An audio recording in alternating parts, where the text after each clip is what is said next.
so here's the question we looked at in Friday's lesson. So we've got two balls being launched at the same time. So let's just draw an axis. Right, so we've got one ball being launched at 50 meters above the ground at 2 meters per second. 2 meters per second. Okay, that's our ball A. And then we've got the second ball, which is ball B, being launched at 20 meters per second. Okay, so let's think about these. So we've got to work out when they're at the same height. So we're looking for some t where they're at the same height. Okay, so put my h there. Right? Okay, now remember that this axis is the t. Okay, it doesn't mean that these are actually going anywhere. It just means basically the height is changing as the time is changing. So how do we do this? Well, what's going to be happening when they're at the same height, as you can see, if you think about it, the first one is being launched vertically at 2 meters per second. So it's not going to go up a long way. In fact, actually, if we work out the maximum height we go to, so if I want the maximum height of A, what do?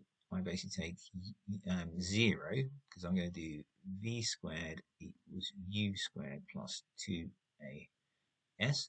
So remember we said basically at the apex, before it starts to the fall, velocity will be 0. So I've got that. U squared is 2 squared. 2. Now, remember we are going in the positive direction because our initial speed is positive. So now that means acceleration is minus 9.8 times s. So we rearrange it. This means that 0 equals 4 minus 19.6 s. So we rearrange that, which means that 19.6 s equals 4, and s equals 4 divided by 19.6, which is 0.2 meters. So, as you can see, it does not go a long way apart above its launch point. So the actual maximum height is going to be 0.2 plus the initial 50 meters, so 50.2 meters. Okay, the second ball, B, is launched, and if we use exactly the same formula and we do exactly the same thing, so 0 for the velocity, 20 squared, plus, now remember again, we're going positive direction up because we're using the positive initial velocity, 2 times minus 9.8 s, rearrange it again, so that means that 19.6 s is equal to 400, so s is equal to 400 divided by 19.6, which is 20.4 meters. Okay, right, so as you can see, this B never gets above this 50-meter platform.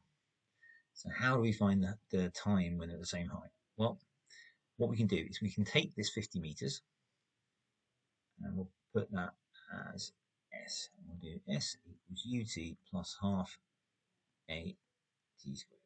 Now, we'll set s as 50. And then what we'll do is we'll assume that A is coming down. And we'll assume that B is going up when they're at the same height. So let's do that. So basically, if A is coming down, that means I've got minus 2t, and then I've got plus a half a t squared. Remember, the a is positive, okay, because I'm basically my initial velocity is negative, so I'm going down for a. And then then what I do is I go up for B. So for B, I've got plus 20t minus a half a t squared, because this time I'm going against gravity, so my acceleration is negative. Right, now all we're going to do is we're trying to work out where, so remember basically the whole point is one equation is equal to the other equation. So that means that 50 is equal to net of these two. So if it makes sense, basically that we're taking the 50 and we split it into two parts. There's the part for B and the part for A. And when we add them together, they have to add up to 50. So I've got minus 2t plus 20t. That gives me 18t. Okay, now I've got plus a half at and minus a half at squared. So they cancel each other out. So all I'm left with is 50 is equal to 18 times t. So that means that t equals 50 divided by 18. And 50 divided by 18, 2.7 recurring. So we'll call that 2.8 meters to 2 sig-figs. Okay. So again, all we're doing is we're saying that the total height, which is 50 meters, is how far A has dropped plus how far A has gone, B has gone up. When we add them together, that gives us our 50. And if you look at this, here's A going up at 2 meters per second and B going up at 20 meters per second. So A starts at 50 meters, B starts at 0. After 0.2 seconds, A has gone up to 50.2, B has gone up to 3.8, and then keep going up and up and up and up and up. You can see now A is on its way down, but B is still rising until we get near the maximum height we found. And now at 2.6, they're close at 2.8 seconds. You can see they're almost exactly the same.